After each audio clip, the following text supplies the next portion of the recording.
സ്വാഗതം ശർമ്മജി. നമസ്കാരം. നമുക്കിന്ന് കത്ത് വന്നിരിക്കുന്നത് എറണാകുളത്ത് നിന്നാണ്.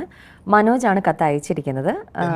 അദ്ദേഹം പറഞ്ഞിരിക്കുന്നത് എംടെക് കഴിഞ്ഞതാണ് ഞാൻ, പക്ഷെ തൃപ്തികരമായ ഒരു ജോലി ഇതുവരെയായിട്ടും ലഭിച്ചിട്ടില്ല. വിദേശത്ത് ട്രൈ ചെയ്തിട്ടും ശരിയായില്ല.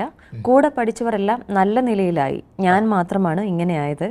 എനിക്ക് എന്നാണ് ഒരു നല്ല ജോലി കിട്ടുന്നത്, ആഗ്രഹിക്കുന്ന പോലെയൊക്കെ നടക്കുന്നത് എന്നാണ് അദ്ദേഹം ചോദിച്ചിരിക്കുന്നത്.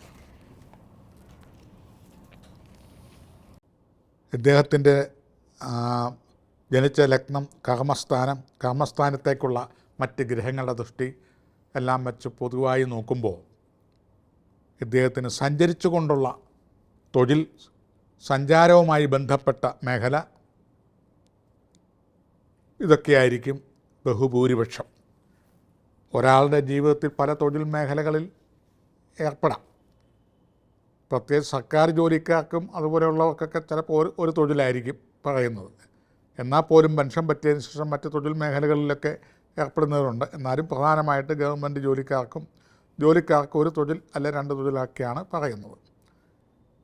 അങ്ങനെ ഒരു കർമ്മരംഗം ഒറ്റ ഒരു കാര്യത്തിൽ മാത്രം നമുക്ക് ബന്ധിക്കാൻ ഒക്കില്ല. സഞ്ചാരപ്രിയനായി മനസ്സേറ്റം ചഞ്ചലത്വം വഹിക്കുവാനായിടും, വാഞ്ചിതങ്ങളയാൾക്കങ്ങൊടുവിങ്ക സംജാതമായിടും. ഇങ്ങനെ ഗ്രഹനില കാണുന്ന പുരുഷൻ മദ്യപാനത്തിങ്കൽ ആസക്തനായിടും, കാമിയായും ഭവിക്കുമേ നിർണയം.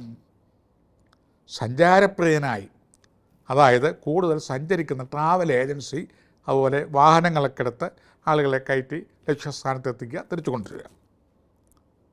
ട്രാവൽ ഏജൻസി എന്ന് വേണമെങ്കിൽ നമുക്ക് പൊതുവെ പറയാം.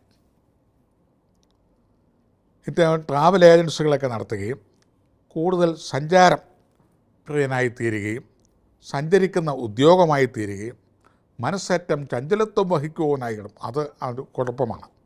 കാരണം ഏതെങ്കിലും ഒരു ഫീൽഡിൽ നിന്നിട്ട് അക്കരപ്പച്ച കാണുന്ന പോലെ ഇതിനേക്കാൾ നല്ലത് മറ്റതാണ് തോന്നും.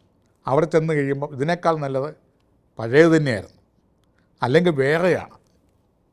ഇങ്ങനെ മനസ്സ് കാറ്റ് തട്ടിപ്പറക്കുന്ന ധൂളി പോൽ, അതായത് പൊടിപടലങ്ങളിൽ കൊടുങ്കാറ്റടിച്ച് കഴിയുമ്പോൾ എങ്ങനെ പറന്നു പോകുന്നുവോ, കാറ്റ് തട്ടിപ്പറക്കുന്ന ധൂളി പോൽ കാട്ടിയിടും ചഞ്ചലാശയന്മാർ അക്കൂട്ടരൊക്കെയും.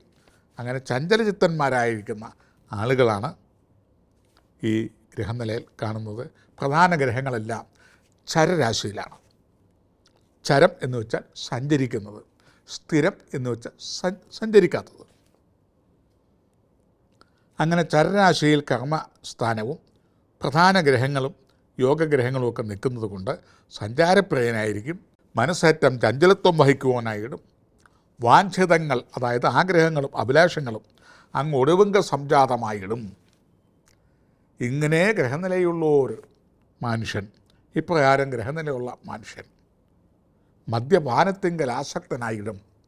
മദ്യപാനത്തിന് പ്രസക്തി കൂടുതൽ കൊടുക്കുകയും മദ്യം കൂടുതലായി ധരിക്കുകയും ചെയ്യും.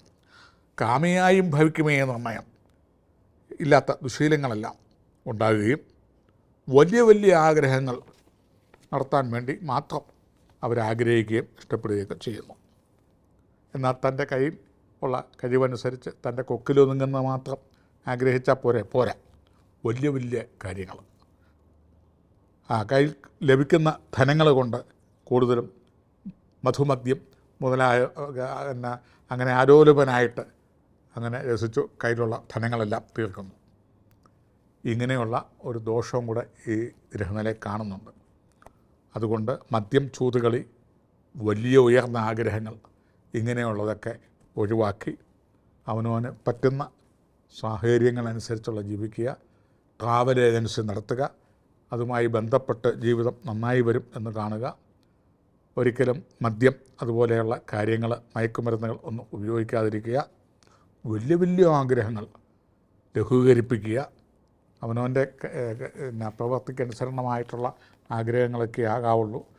നടക്കില്ല എന്ന് കാണുന്നതിന് വേണ്ടി കൂടുതൽ പണം മുടക്കുകയോ ആശിക്കുകയോ ചെയ്തിട്ട് വ്യസനിക്കുന്ന, ഒടുവിൽ നമ്മുടെ ജീവിതത്തിൻ്റെ സായാഹ്നത്തിൽ, അതായത് ഏതാണ്ടൊരു 50 വയസ്സിന് ശേഷം വാഞ്ചിതങ്ങൾ അയാൾക്കങ്ങ് ഒടുവിങ്ക സംജാതമായിടും. എല്ലാ ആഗ്രഹങ്ങളും നടക്കും എന്ന് കാണുന്നുണ്ട്. പിന്നെ ഇപ്പോഴേ അതിന് കൂടുതൽ വറിയിടാവേണ്ട കാര്യമില്ല.